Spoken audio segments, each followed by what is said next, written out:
ಏಳನೆಯ ದಿನದ ಭಗವದ್ಗೀತೆಗೆ ನಿಮಗೆಲ್ಲ ಸ್ವಾಗತ. ಎಲ್ಲ ಥರದ ಪುರಾಣಗಳು, ಎಲ್ಲ ಥರದ ಕಾವ್ಯಗಳು ಎಲ್ಲ ಸೇರಿ ಹಿಂಡಿದ್ರೆ ನಾಲ್ಕೇ ತೊಟ್ಟು ಬರೋದು ಅದು ಯಾವುದು ಅಂದರೆ ಧರ್ಮ, ಅರ್ಥ, ಕಾಮ, ಮೋಕ್ಷ ಅಂತ ಹೇಳಿದ್ದೆ ಅಲ್ವಾ. ಈ ನಾಲ್ಕನ್ನು ನಮಗೆ ಭಗವದ್ಗೀತೆಯಲ್ಲಿ ಬಹಳ ಚೆನ್ನಾಗಿ ಕೃಷ್ಣ ತಿಳಿಸಿಕೊಟ್ಟಿದ್ದಾನೆ. ಅದಕ್ಕೆ ನಾವು ಆ ಕೃಷ್ಣನೊಬ್ಬನನ್ನು ಹಿಡಿದುಕೊಂಡ್ರೆ ಸಾಕು. ಇಲ್ಲಿ ಕೃಷ್ಣ ಅಂದರೆ ವ್ಯಕ್ತಿ ಅಲ್ಲ. ತಲೆ ಮೇಲೆ ನವಲಿಗರನ್ನು ಸಿಕ್ಸ್ಕೊಂಡಿರೋನಾಗ್ಲಿ, ಅಥವಾ ಕೊಳಲಿಟ್ಕೊಂಡಿರೋನಾಗ್ಲಿ, ಅಥವಾ ಮೈಯೆಲ್ಲ ನೀಲಿ ಕಲರ್ ಆಗಿರೋದು ಅದಲ್ಲ. ಅದನ್ನೆಲ್ಲ ನಾವು ಊಹಿಸ್ಕೊಂಡಾಗ ಅದು ಬರೀ ವ್ಯಕ್ತಿ ಆಗುತ್ತೆ. ನಾವು ಅಜ್ಞಾನದಿಂದ ವ್ಯಕ್ತಿಗೆ ಸೀಮಿತ ಆಗ್ತೀವಿ. ಕೃಷ್ಣ ಎಂದರೆ ಪರಬ್ರಹ್ಮ. ಅದರ ವ್ಯಕ್ತಿತ್ವವನ್ನು ಮಾತ್ರ ಗುರುತಿಸಬೇಕು. ಆದರೆ ಹೊರಗಿನ ರೂಪವನ್ನು ದಾಟಿ ಸ್ವರೂಪದ ಕಡೆಗೆ ನಡಿಬೇಕು. ಧರ್ಮಕ್ಷೇತ್ರೆ ಕುರುಕ್ಷೇತ್ರೆ. ಇಲ್ಲಿ ಧೃತರಾಷ್ಟ್ರ ಅಜ್ಞಾನಿಯಾದರೂ ಕುರುಡನಾದರೂ ಪ್ರಾರಂಭ ಮಾಡಿದ್ದು ಧರ್ಮ ಎನ್ನುವ ಪದದಿಂದ. ಮುಂದಿನ ಪದ ಕುರುಕ್ಷೇತ್ರೆ. ಕುರುಕ್ಷೇತ್ರೆ ಎಂಬ ಈ ಜಾಗ ಉತ್ತರ ಭಾರತದಲ್ಲಿ ಇರೋದು. ಬಹಳ ಜನ ನೋಡಿರ್ಬೋದು. ನೋಡದೇ ಇರೋರು ಒಮ್ಮೆ ಭೇಟಿ ಕೊಡಿ. ಈ ಸ್ಥಳ ಒಂದೇ ಅಲ್ಲ, ಈ ನಮ್ಮ ನಿತ್ಯ ಜಂಜಾಟದಿಂದ ಬಿಡುಗಡೆ ಹೊಂದಿ ಮನಸ್ಸಿಗೆ ಹಿತವಾಗುವಂಥ ಜಾಗಕ್ಕೆ ಎಲ್ಲಿಯಾದರೂ ಆಗಾಗ ಹೋಗಬೇಕು. ಮನಸ್ಸು ವಿಕಸನ ಹೊಂದುತ್ತೆ. ವೈದ್ಯರು ಸಹ ಎಷ್ಟೋ ರೋಗಿಗಳಿಗೆ ಇದನ್ನೇ ಹೇಳುವುದು, ಜಾಗ ಬದಲಿಸಿ ಎಂದು. ಆದರೆ ನಮ್ಮ ಈ ಸಿಟಿಯಲ್ಲಿ ಎಕ್ಸಿಬಿಷನ್ಸ್, ಮಾಲ್ಸ್, ಹೋಟೆಲ್ಸ್ಗಳ ಬದಲು ಪ್ರಶಾಂತವಾಗಿರುವ ಆಶ್ರಮಗಳು, ಪ್ರಕೃತಿಗೆ ಹತ್ತಿರ ಆಗಿರುವಂಥ ಜಾಗಗಳು, ಜನಸಂದಣಿ ಇಲ್ಲದ ಪ್ರದೇಶಗಳಿಗೆ ಆಗಾಗ ಹೋದಾಗ ಮನಸ್ಸಿಗೆ ಬಹಳ ಹಿತ ಎನಿಸುತ್ತೆ. ಆದರೆ ಒಂದು ಮಾತ್ರ ನೆನ್ಪಿಟ್ಕೊಳ್ಳಿ, ಹೋದ ಜಾಗದಿಂದ ವಾಪಸ್ ಬರೋವಾಗ ಆ ಜಾಗ ಕಲುಷಿತ ಮಾಡಬಾರ್ದು. ಬದಲಿಗೆ ನಮ್ಮ ಮುಂಬರುವ ಜನರಿಗೆ ಇನ್ನಷ್ಟು ಚೆನ್ನಾಗಿರುವಂತೆ ಮಾಡಿ ಬನ್ನಿ. ಆಗ ಮನಸ್ಸಿಗೆ ಒಂದು ರೀತಿ ರೀಚಾರ್ಜ್ ಮಾಡಿದಂತೆ ಆಹ್ಲಾದಕರವಾಗಿರುತ್ತೆ.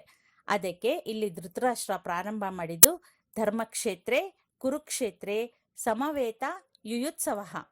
ಇದು ಭಗವದ್ಗೀತೆಯಲ್ಲಿ ಬೇಸಿಕ್ ಲೈನ್. ಇದು ಸರಿಯಾಗಿ ಅರ್ಥ ಆದರೆ ಮಿಕ್ಕೆಲ್ಲವೂ ತುಂಬ ಚೆನ್ನಾಗಿ ಇರುತ್ತೆ. ಯುದ್ಧ ಕ್ಷೇತ್ರದಲ್ಲಿ ಎಲ್ಲ ಕುರುವಂಶದವರು ಇಳಿದು ಬಿಟ್ಟಿದ್ದಾರೆ.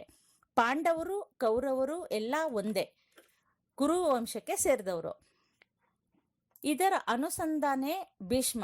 ಕುರುವಂಶ ಪ್ರತಿಷ್ಠಾಪನೆ ಮಾಡಿದವನೇ ಭೀಷ್ಮ. ಅದಕ್ಕೆ ಕುರುವಂಶದ ಎಲ್ಲ ಸದಸ್ಯರು ಯುದ್ಧರಂಗದಲ್ಲಿ ಇದ್ದಾರೆ. ಧೃತರಾಷ್ಟ್ರ ರಣಕ್ಷೇತ್ರೆ ಅಥವಾ ಯುದ್ಧಕ್ಷೇತ್ರೆ ಎನ್ನಬಹುದಿತ್ತು, ಆದರೆ ಧರ್ಮಕ್ಷೇತ್ರೆ ಎಂದು ಪ್ರಾರಂಭಿಸಿದ. ಆದರೂ ಅವನಲ್ಲಿ ಏನಾದರೂ ಮಾರ್ಪಾಡಾಯ್ತೇ? ಇಲ್ಲ. ಮುಂದಿನ ಪದ ನೋಡಿ, ಸಮವೇತ ಯುಯುತ್ಸವ ಕುರುಕ್ಷೇತ್ರೆ ಎಂದ. ಸಮಾನರಾದ ಎರಡು ತಂಡಗಳು ಎಂದನು. ಆದರೆ ಸಮಾನ ಎಲ್ಲಿ? ಇವರಿಗೆ 11 ಅಕ್ಷೋಹಿಣಿಗಳು ಇವೆಯೇ ಅಥವಾ 7 ಅಕ್ಷೋಹಿಣಿಗಳು ಇವೆಯೇ? ಅವರಿಗೇನು ಅಸ್ತ್ರಗಳು, ಕುದುರೆಗಳು, ಆನೆಗಳು, ಆಯುಧಗಳು, ರಥಗಳು ಎಲ್ಲ ಇದೆ. ಅತಿರಥ, ಮಹಾರಥ ಎಲ್ಲವೂ ಇದೆ. ಆದರೆ ಎಲ್ಲರಿಗೂ ಪಾಂಡವರೆಂದರೆ ಪ್ರೀತಿ. ಏಕೆಂದರೆ ಅವರು ಅಜ್ಞಾತವಾಸ, ವನವಾಸ ಮಾಡಿ ಬಂದವರು. ಇಲ್ಲಿ ಮೊದಲಲ್ಲಿ ಧೃತರಾಷ್ಟ್ರ ಧರ್ಮಕ್ಷೇತ್ರೆ ಕುರುಕ್ಷೇತ್ರೆ ಎಂದಾಗ ಅವನ ಬುದ್ಧಿ ಸಾತ್ವಿಕದಲ್ಲಿ ಇತ್ತು. ಅದಕ್ಕೆ ಈ ರೀತಿ ಒಳ್ಳೆಯ ಪದಗಳು. ನಂತರ ಅವನ ಬುದ್ಧಿ ರಜೋಗುಣಕ್ಕೆ ಹೋಯಿತು. ಆಗ ಸಮವೇತಾಹ ಎಂದು ಲೌಕಿಕ ಪ್ರದರ್ಶನ ಮಾಡಿದನು. ತದನಂತರ ತಮೋಗುಣಕ್ಕೆ ಇಳಿಯಿತು. ಮಾಮಕಾಹ ಪಾಂಡವಾಶ್ಚೈವ ಅಂತಾನೆ 3 ಸಾಲುಗಳು ಹೇಳುವಾಗಲೇ ಇವನ 3 ಗುಣಗಳು ಹೊರಬಂದವು. ನಮಗೂ ಅಷ್ಟೇ, ಹೀಗೆಯೇ ಒಂದೊಂದು ಸಲ ಒಂದೊಂದು ಗುಣದಲ್ಲಿ ಇರ್ತೀವಿ. ತಮೋಗುಣದಲ್ಲಿ ನನ್ನದು ನಿನ್ನದು ಎಂಬ ಭೇದ ಭಾವ ರಜೋಗುಣ ಇದ್ದಾಗ, ಲೌಕಿಕ ಸತ್ವಗುಣ ಬಂದಾಗ ಸಾತ್ವಿಕತೆ, ಅದರಲ್ಲಿ ಸ್ವಾರ್ಥ ಇರೋದಿಲ್ಲ.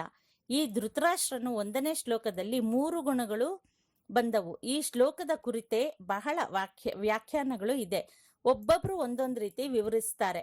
ಅದಕ್ಕೆ ಧರ್ಮಕ್ಷೇತ್ರ ಎಂದರೆ ಧರ್ಮ ಅಂದರೆ ವಿಚಾರಯುಕ್ತ, ಕ್ಷೇತ್ರ ಎಂದರೆ ಕುರುಕ್ಷೇತ್ರ ಎಂದರೆ ಕರ್ಮ. ಅಂದರೆ ಗುರ್ತಿಟ್ಕೊಳ್ಳಿ, ಯಾವುದೇ ಕರ್ಮ ನಡಿಬೇಕಂದ್ರೆ ಅಲ್ಲಿ ಧರ್ಮ ಇರಬೇಕು, ಆಗ ಅದು ಶುದ್ಧಿ ಆಗುತ್ತೆ. ಅಧರ್ಮವಾದ ಕರ್ಮದಲ್ಲಿ ಅಶುದ್ಧಿ ಆಗುತ್ತದೆ. ಧರ್ಮವಾದ ಕರ್ಮ ಮಾಡಿದರೆ ಜನರ ಹಿತ, ಲೋಕ ಹಿತವಾಗುತ್ತೆ. ಆದ್ದರಿಂದ ನೆನ್ಪಿಟ್ಕೊಳ್ಳಿ, ಯಾವುದೇ ಕರ್ಮ ಮಾಡುವಾಗ ಅದು ಧರ್ಮದಿಂದ ಮಾಡಬೇಕು. ನನ್ನ ಮನಸ್ಸು ಎನ್ನುವುದು ಕ್ಷೇತ್ರೆ, ಆ ಕ್ಷೇತ್ರದಲ್ಲಿ ಧರ್ಮವೇ ಅಧರ್ಮವೇ ಎನ್ನುವ ಚಿಕಿತ್ಸೆ ನಡೆಯಬೇಕು.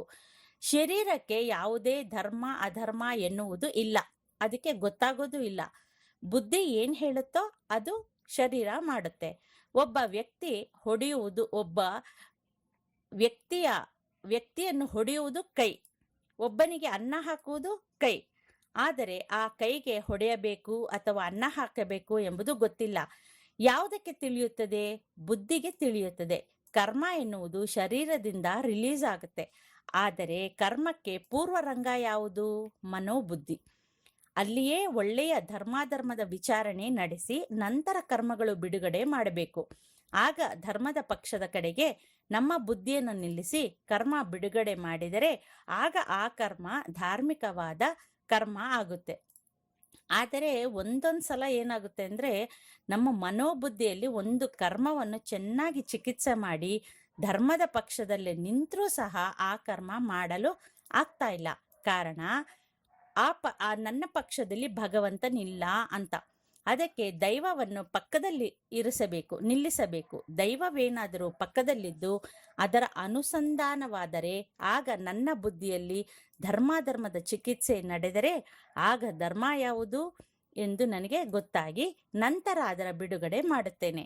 ಇದಕ್ಕಾಗಿ ಈ ಅನುಸಂಧಾನಕ್ಕಾಗಿ ನಾವು ದೈವವನ್ನು ಪ್ರಾರ್ಥಿಸಬೇಕೇ ಹೊರತು ಕಾರು ಬೇಕು, ಬಂಗ್ಲೆ ಬೇಕು, ಕೋರ್ಟಿನಲ್ಲಿ ಜಯ ಆಗಬೇಕು, ಮಗಳಿಗೆ ಒಳ್ಳೆ ಗಂಡ ಬೇಕು, ನನಗೆ ಒಳ್ಳೆ ಸೊಸೆ ಬರಬೇಕು ಎಂದು ಕೇಳಿಕೊಳ್ಳಲು ಆ ದೈವವೇನು ನಮ್ಮ ಕೆಲಸದವನೇ? ಅವನಿಗೆ ಎಲ್ಲ ಕೆಲಸಗಳು ಹೇಳಿ ಮಾಡಿಸಿಕೊಳ್ಳುವ ಬದಲು ಅವನನ್ನೇ ಪಕ್ಕದಲ್ಲಿ ಇರಿಸಿಕೊಂಡು ಅನ್ಯದಂ ಶರಣು ನಾಸ್ತಿ ತ್ವಮೇವ ಶರಣಂ ಮಮ, ನನಗೆ ಈ ಲೋಕದಲ್ಲಿ ನಿನ್ನನ್ನು ಬಿಟ್ಟು ಎಲ್ಲವೂ ತೃಣಕ್ಕೆ ಸಮಾನ, ನಾರಾಯಣ ನೀನೇ ನನಗೆ ಈ ಲೋಕದಲ್ಲಿ ನಿನ್ನನ್ನು ಬಿಟ್ಟು ಎಲ್ಲವೂ ತೃಣಕ್ಕೆ ಸಮಾನ, ನಾರಾಯಣ ನೀನೇ ನನಗೆ ಬೇಕು ಎಂದು ಯಾವ ಸಾಧಕನು ಹೇಳುತ್ತಾನೋ ಅವನ ಮಾನಸಿಕ ಸ್ಥಿತಿ ದೃಢವಾಗುತ್ತೆ. ಇನ್ನು ಅಲ್ಲಿಂದ ಅವನ ಬ್ರಹ್ಮಯಾನ ಶುರುವಾಗುತ್ತೆ. ಈ ಧೃತರಾಷ್ಟ್ರ ಕೇಳುವ ಪ್ರಶ್ನೆಗೂ ಭಗವದ್ಗೀತೆಗೂ ಯಾವುದೇ ಒಂದು ಸಂಬಂಧ ಇಲ್ಲ. ಆದರೂ ಇದು ಒಂದು ಭೂಮಿಕೆ. ಏನಾದರೂ ನಾವು ವಿಷಯ ಅಥವಾ ಯಾವುದಾದ್ರೂ ಒಂದು ಅಂಶ ನಾವು ಮಾತಾಡಲು ಹೋದಾಗ ಮೊದಲಿಗೆ ಚೆನ್ನಾಗಿದ್ದೀರಾ, ಊಟ ಆಯ್ತಾ ಎಂತೇವೆ. ಅವನು ಚೆನ್ನಾಗಿರುವುದು, ಊಟ ಮಾಡಿದ್ದಾನೋ ಇಲ್ಲವೋ ನನಗೆ ಅದು ಮುಖ್ಯ ಅಲ್ಲ. ನಾನು ಮಾತಾಡುವ ವಿಷಯಕ್ಕೆ ಅದು ಸಂಬಂಧವಿಲ್ಲ. ಆದರೂ ಇದೊಂದು ಬುನಾದಿ ಅಷ್ಟೆ. ಹಾಗೆಯೇ ಯಾವುದೋ ಒಂದು ವಿಷಯದಿಂದ ಪ್ರಾರಂಭವಾಗಬೇಕಾದ್ದರಿಂದ ಧೃತರಾಷ್ಟ್ರನಿಂದ ಶುರುವಾಯಿತು. ಹೇಗೆಂದರೆ ಧರ್ಮಕ್ಷೇತ್ರೆ ಕುರುಕ್ಷೇತ್ರೆ ಎಂದು. ಹೆಸರಿಗೆ ಅರ್ಜುನ ವಿಷಾದ ಯೋಗ ಎಂದು ಇದ್ದರೂ ಮೊದಲು ವಿಷಾದದಿಂದ ಮಾತಾಡಿದ್ದು ಧೃತರಾಷ್ಟ್ರ, ನಂತರದ ವಿಷಾದವೇ ಅರ್ಜುನನದು. ಏಕೆಂದರೆ ಧೃತರಾಷ್ಟ್ರನ ವಿಷಾದಕ್ಕೆ ಸಂಜಯ ಸಮಾಧಾನ ಹೇಳುತ್ತಾನೆ. ಈ ಸಂಜಯ ಒಬ್ಬ ಗವಾಲ್ಗ ಎಂಬ ಶೂದ್ರನ ಮಗ, ಬಹಳ ತಪಸ್ವಿ, ನಿಷ್ಪಕ್ಷಪಾತಿ, ನಿಷ್ಕಳಂಕ ಚರಿತ್ರೆಯುಳ್ಳವನು. ಆದ್ದರಿಂದಲೇ ಯಾವುದೇ ಪಕ್ಷಪಾತವಿಲ್ಲದೆ ಕೃಷ್ಣ ಏನ್ ಹೇಳ್ತಾನೋ ಅಷ್ಟನ್ನು ಮಾತ್ರ ಧೃತರಾಷ್ಟ್ರನಿಗೆ ಹೇಳ್ತಾನೆ. ಸಂಜಯ ಉವಾಚ ದೃಷ್ಟ್ವಾತ್ವ ಪಾಂಡವಾನೀಕಂ ವ್ಯೂಢಂ ದುರ್ಯೋಧ. ಇಲ್ಲಿ ಯುದ್ಧರಂಗದಲ್ಲಿ ಎಲ್ಲರೂ ಬಂದರು. ಪಾಂಡವರು ಕೌರವರು ಎಲ್ಲರೂ ಬಂದರು. ಸಮವೇತಾಹ ಯುಯುತ್ಸವಃ. ಈಗ ಅದಕ್ಕೆ ಧೃತರಾಷ್ಟ್ರ ಕೇಳಿದನು, ಕಿಮಕುರ್ವತ ಸಂಜಯ, ಏನು ಮಾಡಿದ್ರು ಅವರು, ಏನು ಮಾಡ್ತಾ ಇದ್ದಾರೆ ಅವರು, ಏನು ಜರುಗ್ತಾ ಇದೆ ಎಂದು ಕೇಳಿದಾಗ ಸಂಜಯ ಹೇಳ್ತಾ ಇದ್ದಾನೆ, ದೃಷ್ಟ್ವಾತ್ವ ಪಾಂಡವಾನಿಕಂ ವ್ಯೂಢಂ, ಅಂದರೆ ಈ ಪಾಂಡವರ ಕೈಯಲ್ಲಿ ಯಾವ ವ್ಯೂಹ ರಚನೆಯಾಗಿದೆಯೋ ಅವರು ಸಮಾನರಾಗಿ ಅಲ್ಲಿ ನಿಂತಿದ್ದಾರೆ. ಇವರೆಲ್ಲರೂ ಸಿದ್ಧರಾಗಿದ್ದನ್ನು ನೋಡಿ ದುರ್ಯೋಧನ ತಕ್ಷಣವೇ ಅವನಿದ್ದ ಸ್ಥಳವನ್ನು ಬದಲಾಯಿಸಿ ಓಡುತ್ತಾ ಬಂದು ಅವನು ಮಾಡುವ ಕೆಲಸ ಬಿಟ್ಟು ಅಧಿಪತಿಯಾಗಿ ಭೀಷ್ಮನನ್ನು ನಿಲ್ಲಿಸ್ತಾನೆ. ಭೀಷ್ಮನಿದ್ದರೆ ಬೇರೆ ಯಾರೂ ಬೇಡ, ಅಂದರೆ ಪರಮಾತ್ಮ ಸಹ ಏನು ಮಾಡಲು ಸಾಧ್ಯವಿಲ್ಲ. ಹೀಗಿದ್ದು ಸಹ ದುರ್ಯೋಧನನಿಗೆ ಭೀಷ್ಮನ ಮೇಲೆ ನಂಬಿಕೆ ಇಲ್ಲ. ತನ್ನನ್ನು ನಂಬದ ಸ್ಥಿತಿಗೆ ಇಳಿದಿದ್ದನು ದುರ್ಯೋಧನ. ನೆನ್ಪಿಟ್ಕೊಳ್ಳಿ ಶ್ರೋತೃಗಳೇ, ಯಾರಾದರೂ ಈ ಲೋಕದಲ್ಲಿ ಯಾರನ್ನು ನಂಬದೇ ಇದ್ದರೆ ಅಪಜಯಕ್ಕೆ ಶರಣ ಆಗ್ತಾನೆ.